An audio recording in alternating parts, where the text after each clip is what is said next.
from Conjurer is joining us, not from Tasmania, where the rest of the No. band are on their jolly travels. But thank you, mate, for joining us on this Sunday afternoon, Father's Day. Happy Father's Day to everyone out there. But yeah, listen, thanks, Conor, for joining us. We've been, let's get the fanboy stuff out of the way. We've been huge fans. Yeah, go on. We've been huge fans of Conjurer, since I came out, and we both absolutely adored Mire. We've seen you. I saw you in Dublin, which was the first. It was on a Friday. I think it was Easter Friday. The first time we were ever allowed to drink in Ireland, and we were downstairs in a place called Fibbers. I don't know if you remember. It was a tiny place. Yeah, I remember that. With Baylor, right? It was our... With Baylor, yeah. I mean, I don't think we've played Ireland and Baylor haven't been there. So maybe once. I think we did a couple of Irish dates with Insomnium. But yeah, I absolutely know the show you mean. That was, the first time we could drink in Ireland on a Friday. So that was wow. That's why it sticks in my mind so well. Yeah, what a day. Or not. Yeah. What a treat. So yeah, sorry, I said thanks for joining us. So the new album Pathos is out on the 1st of July, and there is a lot of noise, a lot of excitement about this. We've been fortunate enough to hear the album. We've had it for a while. Okay, now. cool. And at this point, I should probably shout out to Lisa Coverdale at Hold Tight for arranging this and giving us the promo of it. We've had it a while, and the one thing that jumps out on the press release for me is the future of British metal is in good hands with Conjurer. I want to know from you, Conor, is that much pressure? I don't know about pressure. It's like, it's weird. It feels like a weird thing for someone to commit to saying and like write down and put out into the world. But no, it's not really pressure. Like when people ask about like following up Mire and stuff like that, and if there was pressure to do that, it's a similar sort of thing. We don't put any pressure on ourselves that way.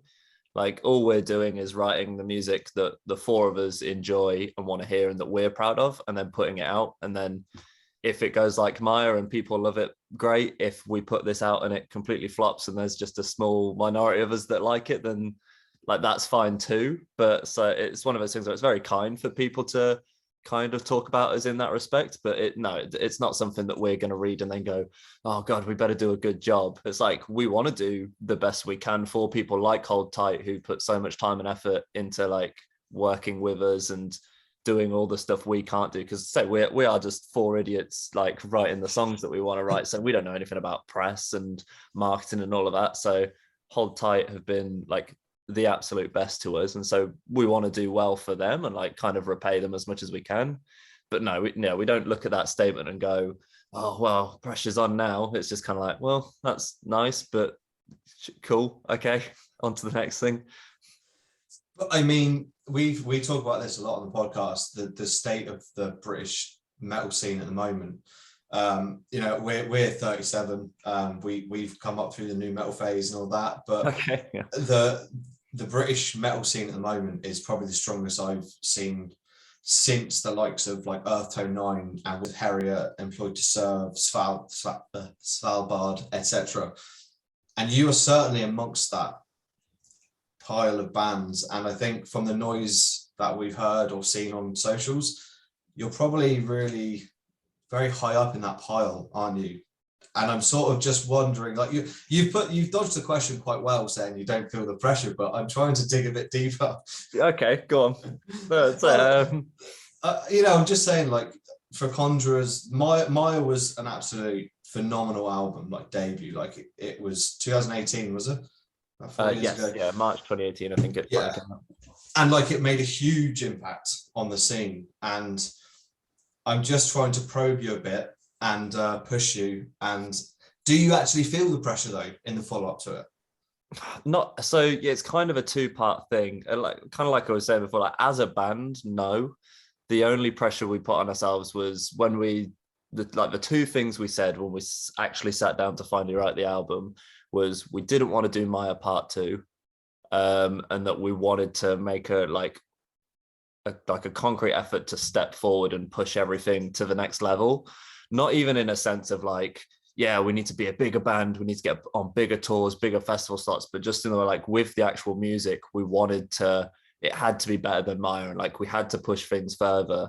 We couldn't just kind of like, yes, Mire did very well, and we still love it, but we couldn't put out something that we felt was the same as Mire in terms of like the actual content or in just like the quality and the level of it. Like it had to be a step into like the right direction and a step into kind of like bigger and better songwriting for us. And I think we did that. Like all the elements of Mire and stuff is still there, just say pushed that little bit further with new stuff brought in. So from that side of it, not really. So that only pressure that we ever had was any pressure that we put on ourselves.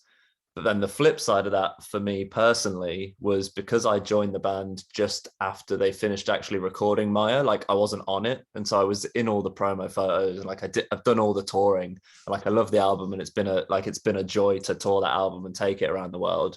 But there was just that one little missing piece that it wasn't fully my thing.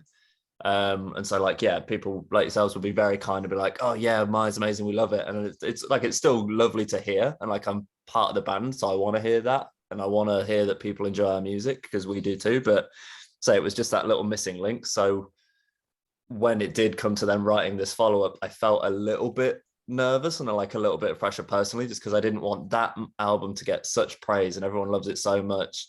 And then it gets to the point where I'm like, oh, cool. And now here's my songs. And everyone goes, 5 out of 10, 6 out of 10. So I felt it a little bit, but the rest of the guys didn't really. And then now that we've written the album and like I know that it, or at least I feel that it's better than Mire and like I love it, that pressure is again gone again.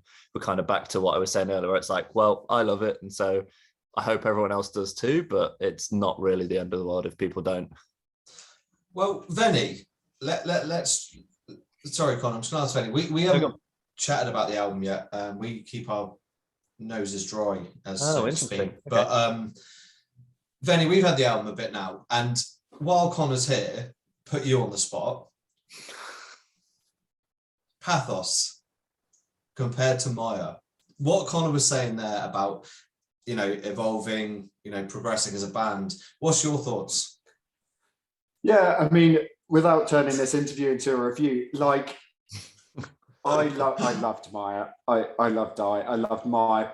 And when you get a band like yourselves, you'll know it from being fans of other bands who you really love, you get a slight sense of trepidation about a follow-up to a big album. Like, oh, are they gonna be able to live up to it? And I had that with Pathos, but on having it now like we have, I think you boys have utterly surpassed yourselves in recording it. I think it's brilliant, and I think it's something we're going to talk a little bit about. But in terms of the progression of the sound, like I think you've done really well in that it's still clearly Conjurer, right? But I do think you've expanded it and made it even more progressive, if that was kind of possible. And for such like a really quite heavy and abrasive sounds, you know, when you've got the dual threat of both vocalists, in a way, it's hard to see where you guys could have gone. But I mean, it's been a real nice surprise in how that album has developed itself and unfolded itself to me and showing that progression. Oh, wicked. That's very kind. Not really a question, but answer. Well, do you mind if I ask you a question kind of about that? Flip the interview on its head. But interview Venny. The one thing that we are very aware of is like with that progression and stuff, it is a very dense album, and like we're fully aware that it's not as immediate as Mire was. So like I don't know how long you've both had it for, but did some of those feelings, did you get those right from the initial first listening, or did it take a couple to be like, oh, okay, no, I like it's growing and I understand it a bit more? Because it's not something we're worried about, it's just the bit that we're curious about, because obviously we're with the songs from the start, so by the time they're done and we listen to it, we've kind of like everything, we know exactly what happens at every second and it all makes perfect sense. Whereas kind of the interesting bit now is, like you say, people who have been anticipating this for 4 years since Mire, like are they going to put it on, and is it going to take 4 listens for them to get everything out of it? Or do you think, did you ever say, even if it wasn't fully fledged, those feelings, did those kind of come across straight away to you in the first listen? I don't know about you guys, but some of my favorite albums ever are those that when I put them on initially, I'm a bit ho-hum about, but Right. the ones that take a little while to reveal themselves end up being my favorite albums. And so I definitely get what you're saying. And I think with this record, there were some of the guitar melodies that did stick initially, but as I say, the beauty of it for me was just on those repeat listens that it just unfolds itself. So I don't know if that's the answer you want here, but for me, those are my favorite types of albums, that the ones that keep giving rather than the ones that you can play once and actually all of the secrets are revealed and there's nothing more to gain from it. So yeah, I loved it, but that's, I guess, a bit of a personal taste for me. I don't know about you, Joey. I'm just genuinely curious because things like, we know it's not immediate as Mire, but obviously that's, like you say, it's all like personal as well. So that's our understanding of it. Like we could have put it out and you could have gone, oh yeah, no, I got it straight away. But yeah, I do agree that I think like the albums that stick with you longer are the ones that you end up listening to for longer because you get more out of them, right? So hopefully that's kind of say what people end up doing with this one as well. And hopefully it's not a case of like, people don't, it's tricky, right? Because we're asking a lot just for people to listen to our album once, so it doesn't really feel like we can release an album and go, here's our new album, listen to it at least 5 times if you can listen to it. It's like you can't really do that. So it'll be interesting to see who sticks with it, but hopefully people do. But no, sorry, yeah, just curious, didn't mean to hide. I mean, it's hard. Like, I don't know what you think about this now. There's so much music being released, there's so many bands. You know, we're awash with great new music. Streaming services make it all so immediate that you can just listen to something, fire something else on.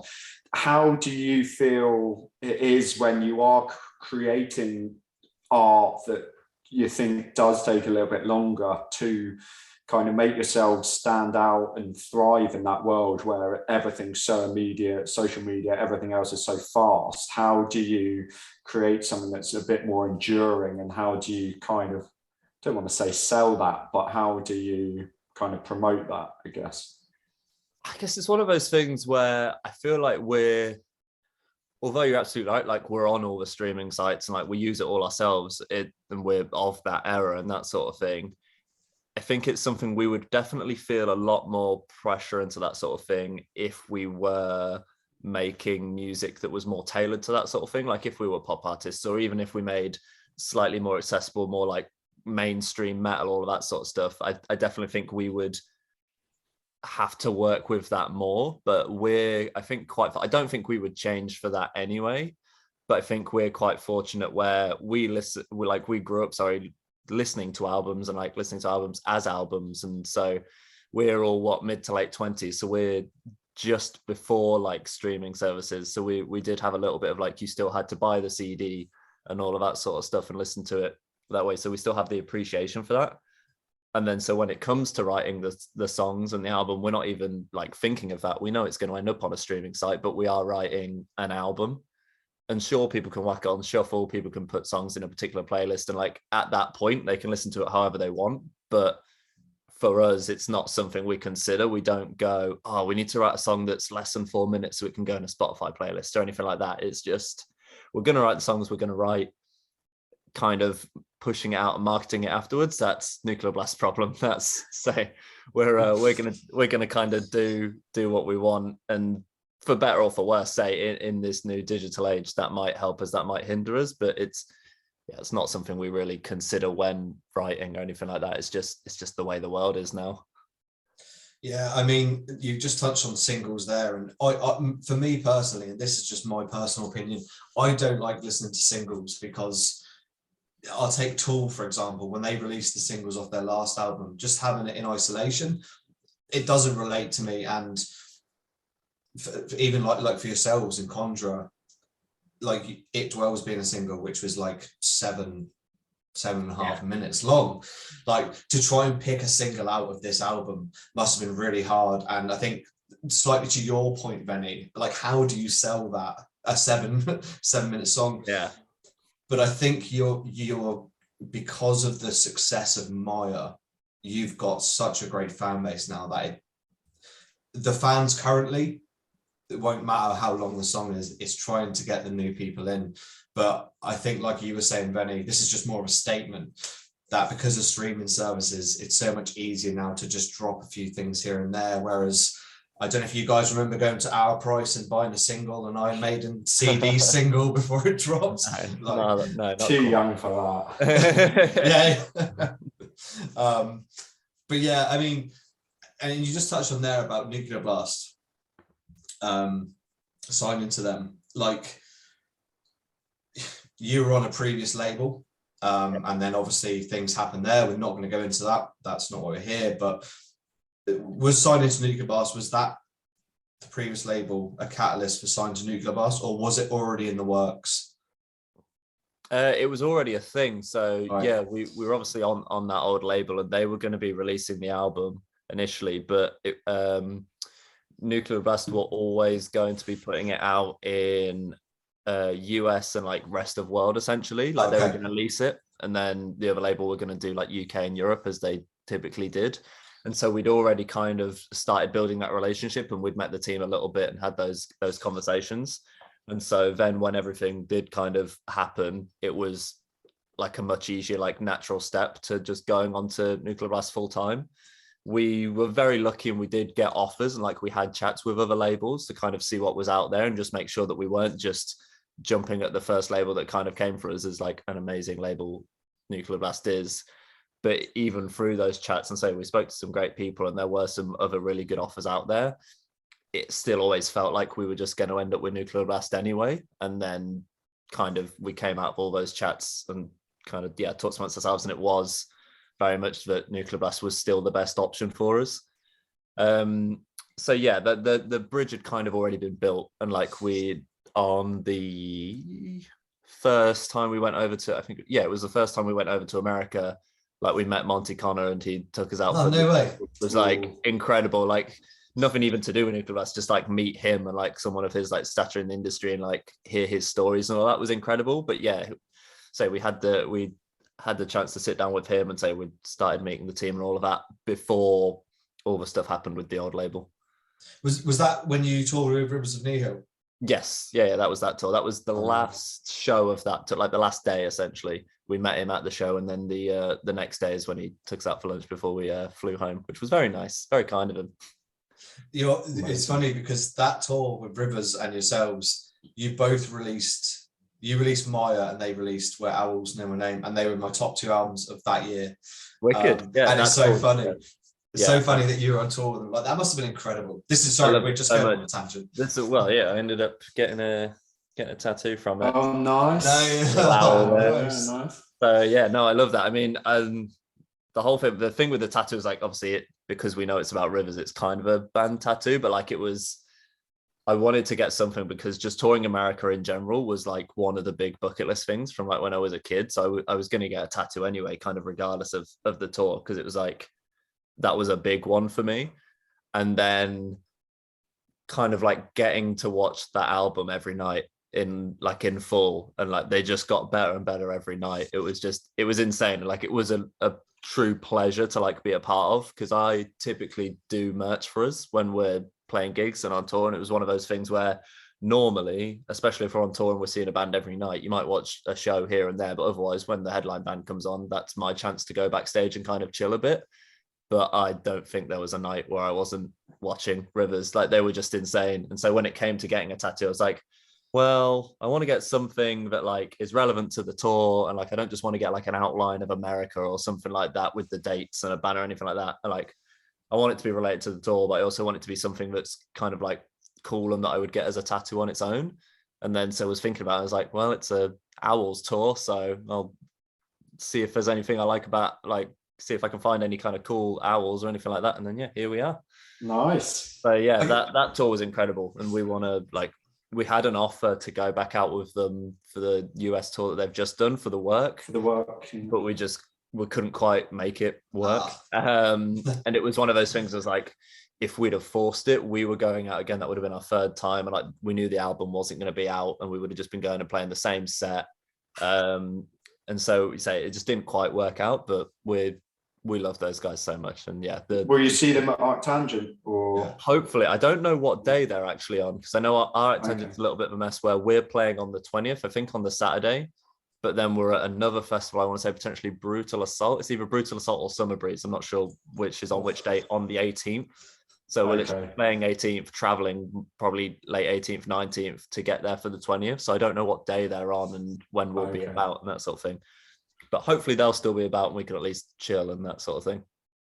I think I seem to remember there was a lovely photo. I think it was the last gig, the last date on the tour of you four in the pit for Owls.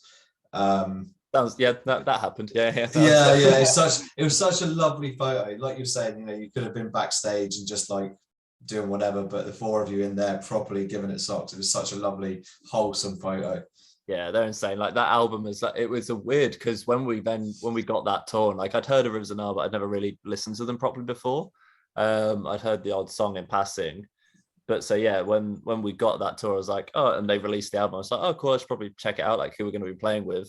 And it was kind of what we were saying earlier about albums that grow on you. The first couple of times I listened to it, I was like, yeah, cool, seems all right. I'm sure it'll be a fun tour. But then seeing it every night, like that album is one of my favorite all-time albums now. It's incredible. It really is. We should probably talk about your album a bit now, should we? We've sort of go on, Venny, go on, over to you. I mean, a question, I guess we've slightly touched on it, but for you guys recording it, like for Conjurer, who have this really very heavy, really very dense, really quite abrasive vocal style, how did you approach making it that next step in terms of progressiveness? How did you add in those layers, and what kind of things, for people who haven't heard it, can they kind of listen out for or expect? Yeah, I think a lot of it kind of came natural in the sense that Brady always phrases this really well when we kind of talk about it, but like Mire on that album, although we still do a lot on it, like the influences at the time were like Gojira, early Mastodon, Black Dahlia Murder, whereas now what you're hearing on Pathos is all that stuff, but also all the influences and the stuff we've picked up in these last 4 years through experiences like touring with bands like Rivers of Nihil, who obviously have those extra elements on the latest albums like saxophone and synths and all that sort of stuff. And like Dan is now really into like bands like Sumac. I know Brady's hugely into like Imperial Triumphant, and although they're like, I don't think there's anything on the album where I'd go, oh, listen up for that, it sounds like Imperial Triumphant. It's more bringing things like almost like the attitude and the atmosphere and the feeling you get from listening to that sort of music, where it is a little more like niche and off the wall and less like we were saying, kind of less immediate and less, not that I would put the bands I named earlier as like mainstream metal, but again, compared to a band like Imperial Triumphant, Gojira are way more like accessible and mainstream, and obviously they're becoming a huge band now, like they should be. But that's kind of the difference, and that's what we wanted to bring in. It was more than, say, rather than just doing Mire again and like kind of staying at that base level, it was trying to bring in all these other things that we now enjoy that we kind of weren't maybe as aware of before. And so, like you say, it is how like the focus and the way we wanted to take that step forward is like bringing in all of these elements, but like you were saying before, it still has to sound like Conjurer. And so I think the thing that we kind of have progressed on this album, what we've gotten better at, is weaving all these different things into a cohesive like song and then a cohesive album. So even if there is a black metal bit, a death metal bit, whatever, like you say, loads of vocals going on, a guitar melody under that, it's the way that we fit all that together and like painstakingly, like we're terrible for it. The reason it takes us so long to write is because we'll argue and argue and argue over the tiniest little details until all four of us are happy with it and we think that it's acceptable and like something that we would want to put out. But it is that process, which is what I think then makes it kind of watertight, that when we do have all these things going on and we do put this album out, it flows and it makes sense and it sounds like Conjurer, and it's obviously, we hope, good. But yeah, those are the sorts of things like that we did to try and progress and try and add in these extra elements. Like it's just trying to fit in where we've come from and like all the kind of I don't want to say trademarks or anything like that, but all the kind of elements of our sound and incorporating this new stuff as well, and like trying things that we haven't before with like, I don't know, the kind of main one that pops out is on track 3, All You Will Remember. We've got like the spoken word section, which is something we've never done before. And I remember even when it was brought up as an idea, I was initially kind of like, I don't know. But say we tried it and like we went over it and made sure it fit and made sure it was right. And now it's one of my favorite parts on the album. So things like that kind of, that was felt like a long answer to your question. Sorry, but in a roundabout way, no, that. definitely. Who, by the way, who does those vocals on? So it's a lady called Alice, I want to say Zavadsky. That's probably a slight mispronunciation of her last name, but she's like a jazz artist and she has albums of her own and all that sort of stuff. But yeah, we came across her because she did a feature on a song for another jazz artist called Corey Dick, who's like a jazz drummer. And it was a kind of a similar sort of thing, but I remember us listening to that just on the way to a show at one point. We were just like hooked, essentially. Like we loved her voice and like how it fit in the song. So when we had the idea to do kind of a spoken word bit ourselves, like it was almost like a joke. We were like, oh yeah, we should get Alice to do it. And then everyone just kind of stopped. And I think it was like, well, we could ask. Like, kind of like cool, man. What's the worst that can happen? So yeah, we hit her up, and it turned out her partner is like a fan of the band, and so she knew a little bit about us. Crazy. Yeah, and it all just kind of, so That's she was cool, fully on board. And I think as well as doing like her own things as a jazz musician, she works in like music therapy, and so the song is about like dementia, kind of loosely, and that sort of thing. So I think she works with playing music, like using music as therapy for people suffering with that. So it was like all these different things we had no idea about kind of ended up slotting together and made it the perfect match.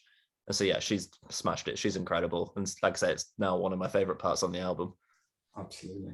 That's just that old adage, if you don't ask you don't get. And like, look at you've just, I don't know whether chance your arm is the right word, but you've just put it out there and all of a sudden found out that her partner is a massive fan of the band, and she's like, yeah. Absolutely. It's one of those things, like I say, it was worst case we were going to get a no, and we were totally fine with that. Like we would have made other plans, but yeah, like you say, you don't ask and you don't get. You got to be in it to win it, and all of those things.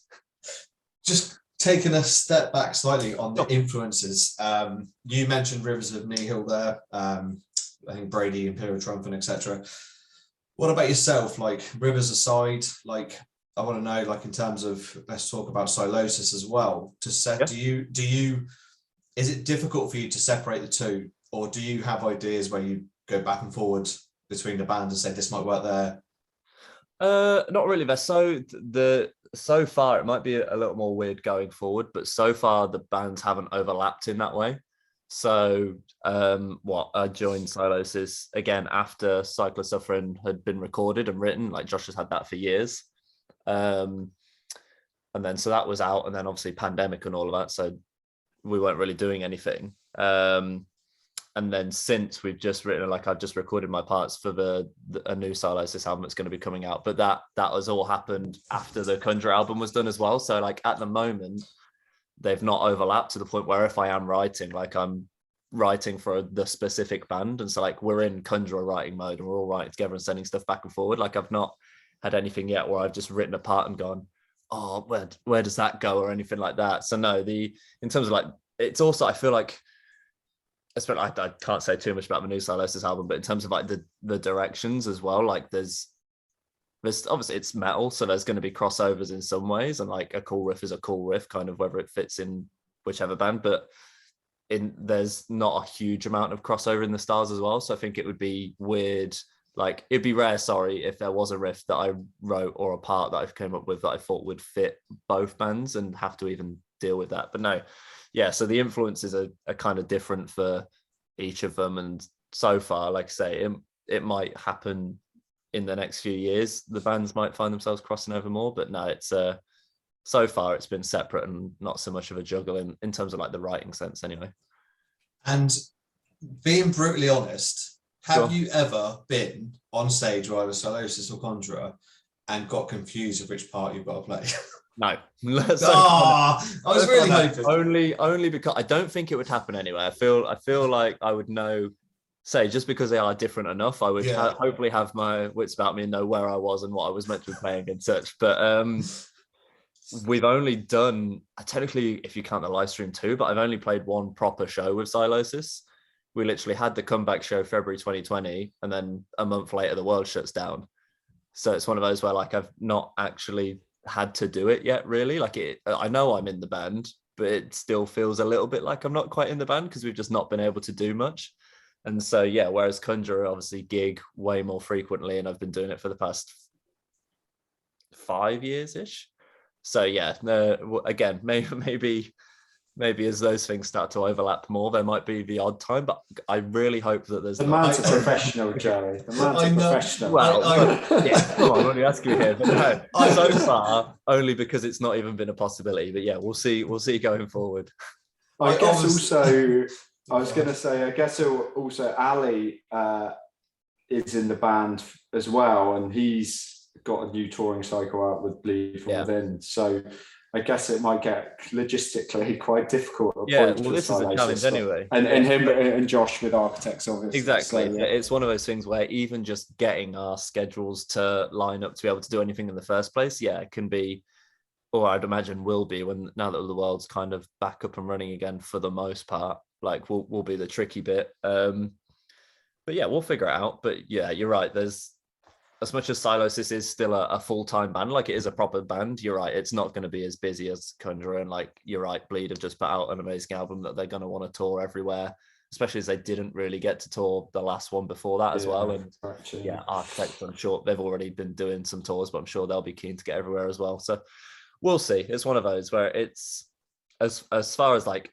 not that I want to call it a side gig, but as far as side gigs go, it's a nice one to have. It's a pretty good one. Yeah. And you can't give anything away about vaguely when an album might be. It'll be next year. Yeah, okay. I know that Ali's recorded all his drums. I've done all my bass. I want to say most of the rhythm guitars are recorded, but I don't know where Josh is up to in terms of like vocals and leads and stuff. But even then, like in the studio when we talk about, there's not like a concrete, we need it submitted by this date to release this date. It's just, we're recording it, it'll get given to Nuclear Blast, and then we'll kind of see where it slots into the schedule and whatnot. But yeah, at the moment, it's not even that I know anything and I can't tell you. I just legitimately have no idea. Venny, this is a Conjurer interview. Stop trying stop trying to plug other bands. If you are going to plug other bands, though, plug other bands that there you go. I just have a couple more questions, Venny. I don't know if you have, but just the time frame from Mire to Pathos, 4 years, which isn't, in terms of writing things, especially as there was a pandemic bang in the middle, isn't a long time. But was there any delays in putting this album out? Like, or did you? I mean, was it one, pandemic had an impact, or was it just two, that you, because of Mire and the success of it, you wanted to make sure everything was absolutely spot on before it was released? Yeah, both essentially. So it was tricky to, like, it took us ages. The plan was never for it to be 4 years. Like, I remember when just as we were putting Mire out, Dan was like, yeah, we'll probably be back in the studio within a year. And even at the time, I remember thinking, well, a year feels a bit short. Like, let's tour the album first. But like, yeah, I see what you mean. Like, because we could have never anticipated it blowing up the way it did. But then, like, obviously we're very lucky. But what that meant was we got loads of these amazing tour offers and festivals and opportunities and stuff that, like, we've said we've been able to do more off that album than we'd anticipate being able to do as a band in general. And because we're not a band who like writes when we're on tour, or like we don't get in the practice room and jam stuff out, like because we do write at home and like email stuff across to each other, it just meant that being able to write just got pushed back and back and back every time we picked up a new tour. And so we kind of almost, not that the pandemic was a good thing for anybody, but we almost needed that. Like it turns out if you want a Conjurer album writing, you have to legally lock us in our houses, and then you'll kind of get us on the ball and stuff. But so yeah, it was partly like, say, Mire and like wanting to follow that up properly, but also the opportunities Mire afforded us. But once we do get a flow going, we're not quick, but we're not too slow. It's just getting that kind of flow going. And then yeah, you're right, pandemic was then the other side of it, because we could have officially had the album out earlier, but it would have been one of those things where, yep, we release it, but then if you want vinyl, you're going to get that 6 months later, which we know, like, we sell, at least like from our merch sites and stuff, we sell more vinyl than anything. And like, it shows that we know that a lot of our fans like that medium, and like so we essentially want it to be, because it has been a 4-year wait, and like say there has been a lot of anticipation and build up, we wanted it to be as close as possible to when the album gets released. You can have it in your hands in whatever format you like, put it on and experience it, say however you like, whether that is streaming, vinyl, CD, doesn't really matter.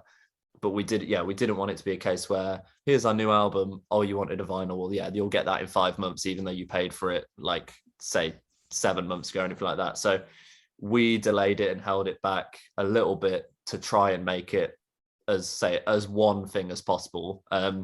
It's still not quite gone to plan. We had to do a post the other day because there has been like a vinyl, not even with the actual vinyl, but I think it's the machine that kind of like puts the gatefold together, and like the packaging has gone down at whatever plant we've ended up using. So it's not quite going to work out that way, but it's still going to be closer than, yeah, say if we'd have put the album out 3 months ago and then kind of gone from there. Such a shame, isn't it? Because like you can probably see here, like I vinyl collector, and like right, it, like I have Mire on the vinyl, and it just sounds, it does sound so much better. Now obviously we've had the promo for Pathos, but you know, for those fans waiting, it obviously is disappointing. It's not your fault, and as you said, you delayed it already. But I will say to anyone listening to this, like, it's totally worth the wait. Oh, well, good. Thank you. Like when you eventually get it. Like, for example, I pre-ordered a record in October. Sorry, it was released in October last year, and I got an email the other day saying it's finally been shipped.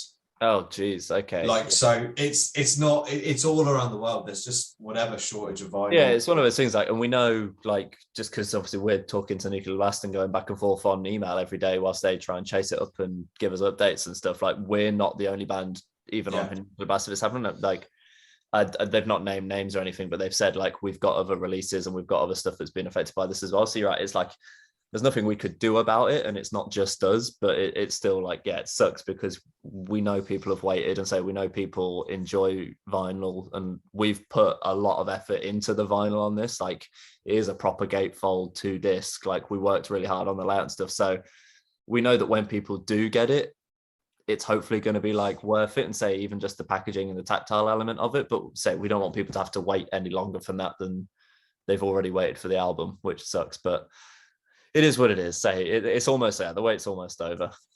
Will you have any Arctangent I can pick up? Save me post and packaging. Hopefully, yeah. That's sweet.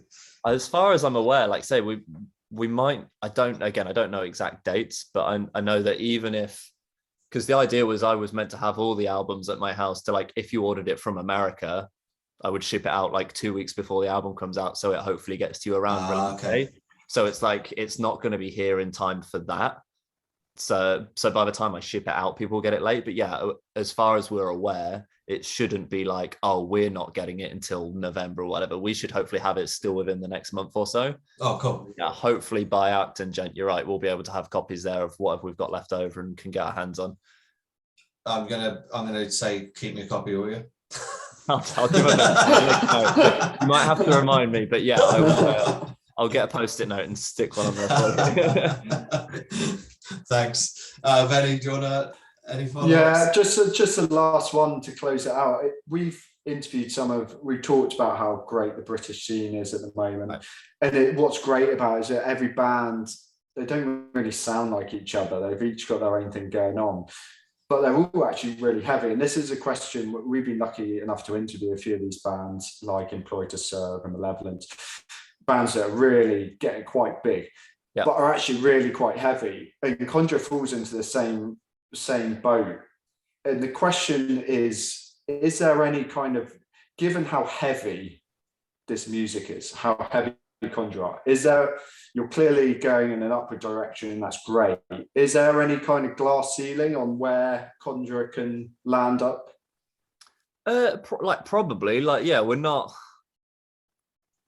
delusional in the sense that, like, we're fully aware that we will never probably play a headline show at Wembley Arena. Like, that feels unlikely to happen, right? Like, metal gigs do happen there, and we may get fortunate. Like, the only thing I can see happening is we might get like a support slot that maybe like will open a show at Wembley or something like that. But Yeah, I'd say, but there has to be a glass ceiling just with the kind of music we make. But we know that, and like we went into it knowing that we're not doing this to be like millionaires or like playing the biggest of shows. Like we want to play the biggest shows we can, and like getting to like it's a half and half, but I'm counting it. Like we got to play main stage download when we did the pilot, right? I don't think they're ever going to put us on main stage of a regular year, but being able to tick those things off it kind of nice as they come. But yeah, I think there definitely is, at least with the sound we currently have, not that we have any like definitive plans to change one way or another, but yeah, I think there is a glass ceiling to